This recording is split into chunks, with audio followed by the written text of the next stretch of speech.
يوقف رجل بين يدي ربه فتفتش الملائكة في صحائف عمله فلا يرون له حسنة، فيؤمر به إلى النار، فإذا بالعزيز الغفار يتجلى عليه: عبدي ألك حسنة؟ قال: ربي لا أذكر. قال: عبدي ألك عمل صالح؟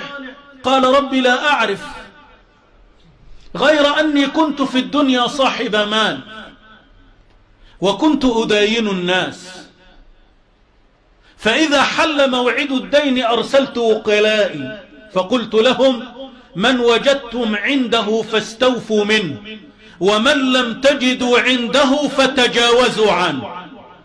قال: أنا أولى بذلك منك، تجاوزت عنك. لما أجد عندك فتجاوزت عنك.